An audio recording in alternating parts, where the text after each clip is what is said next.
They love our Wilmington collection. They want a piece of jewelry that shows they're from Wilmington, been to Wilmington, live in Wilmington.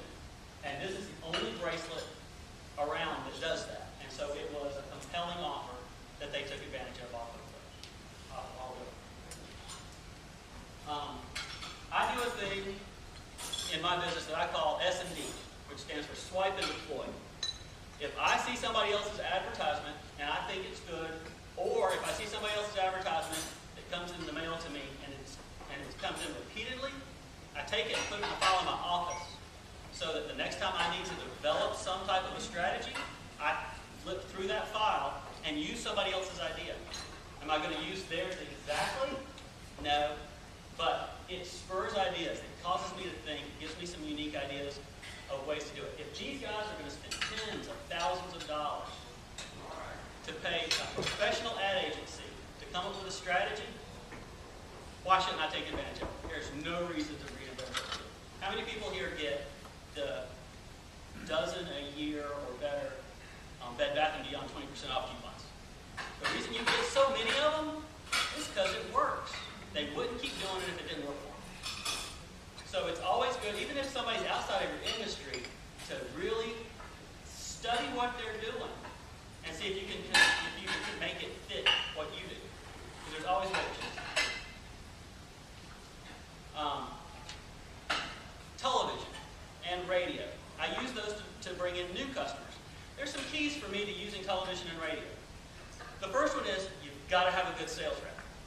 If you have a poor sales rep, if you have one that doesn't communicate with you well, doesn't tell you about some of the best things that are going on, and doesn't put you in contact with the people in their organization that can help you be successful, find a new sales rep.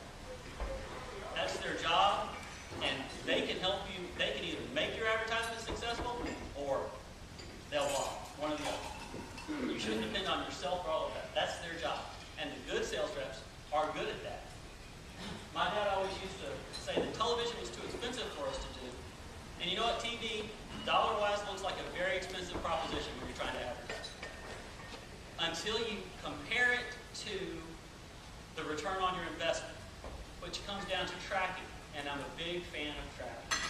You have to test and measure everything you do. If you're not tracking your advertising and your response rate, you're wasting your money on your advertising. Whenever I send out a direct mail piece, a lot of times I'll do a split run. I'll do 2 letters, different headlines, the same offer, but just different verbiage, different things in it that may be compelling. I track both of them. At the end of the promotion, I get rid of the one that was the least effective, and next year if I run the promotion again, I use the most effective, I write another one that tries to improve upon that one, and I track those.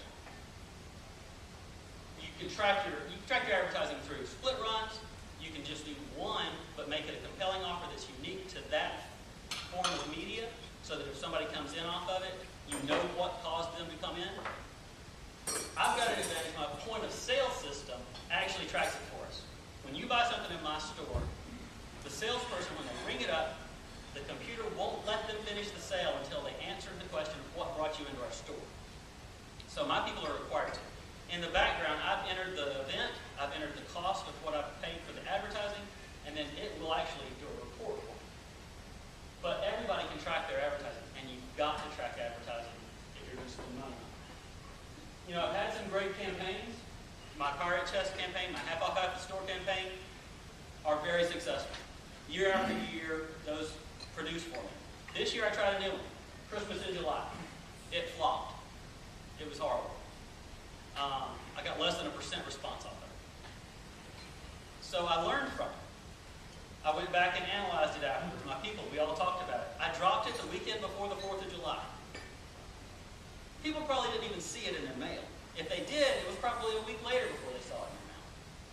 And by that point, they probably figured the offer wasn't any good anymore. I was working off of the concept of layaway. You could put it in July. You could get a great piece of jewelry, put it on layaway till Christmas.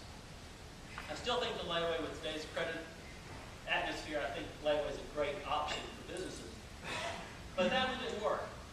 So will I try it again next year? I'll probably try it one more time, and I'll tweak it to see if I can make it better. And if it doesn't work, I'll move on to another promotion. I work hard on all of my marketing. I study it all the time. I listen to books all the time. and if it draws hundreds of customers into my store, and my salespeople don't do their job, I wasted all my time and money.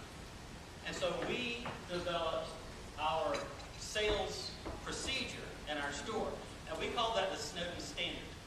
And we called it that because it is just literally a series of standards that we expect out of our employees when it comes to dealing with customers. Our purpose in our store is to give every customer a great shopping experience. I tell my people that they need to try and wow their customers. They can wow them during the presentation, or they can wow them with their contact after the sale has been made, but they need to stand out from the crowd. Everybody will tell you that. What sets them apart from everybody else in business is their customer service. And good customer service doesn't set you apart because everybody thinks they give good customer service. You've got to go above and beyond good, and you've really got to wow your customer. The first standard in my store is that all customers are greeted within the first 7 to 10 seconds that they walk in the door. Research shows that customers start to form an opinion about your business in the first 7 seconds. Now, that doesn't mean that they start selling in the first 7 to 10 seconds. They just welcome them to our store. We greet our customers and we exchange names. We give them ours, we get theirs, we use their name in sentences, and we remember their name. Because that's important. Customers love it when they walk in the store and you automatically know who they are. We then ask them if we can clean their jewelry, because that's a free service, and honestly keep them captive in the store just a little bit while we try to do other things. But in the process, we build rapport. You know what? This world is built on relationships. Nothing goes on in this world without a relationship being involved in. And that's what the focus is. Whenever a customer comes into our store, we start trying to build a relationship with that customer and make them forget we're salespeople. Not on a dishonest level. We don't like salespeople. It's just in us. We've had bad experiences with salespeople. And we don't want to be sold. So our first objective when we're in the sales process is to make our customers forget we're salespeople and think of us as people, just as people. So we build the rapport with them. When they talk, we listen. My employees have customer sheets that they fill out on every customer that they deal with. And when the customer leaves, they make notes. Mrs. Johnson is a state fan. Her son is about to graduate from medical school, whatever the case may be. If they told you something personal about themselves, it's because it's important to them. They didn't tell it to you just because they had nothing else to say. It's important to them. So you should remember it. So when Ms. Johnson comes in next week, you can ask her about her son and if he's graduated from medical school yet. My employees take detailed notes on their customers. The other reason for doing that is whenever they do send out their thank you card, which is coming later in the process, they can't send a thank you card to a customer unless it is personal. If their thank you card does not have a comment about something personal about the customer, I don't allow them to send the card. Because then it turns into a sales card. And it's not a sales card, it's a thank you card. After we feel like we've built rapport with our customers, we do what we call the transition, which is what we're there for. Transitioning from the personal into the business, because we are there to sell jewelry. That's what we do. And we found the best phrase to use is what brings you in today. My people are not allowed to use the phrase, may I help you? It's not allowed, because who says, may I help you? Salespeople do. And we don't want to be thought of as salespeople.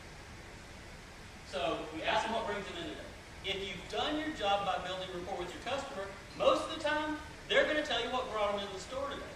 Now, I have an advantage. My store is not in a mall, and the majority of the people that walk into my store are walking in for something.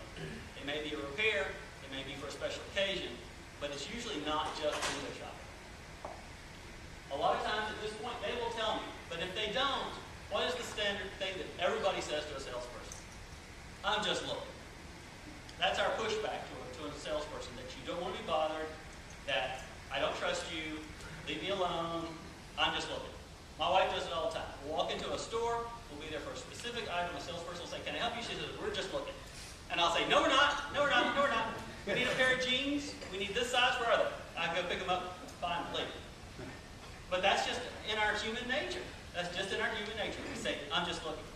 In our store, we've developed a technique that we call the takeaway.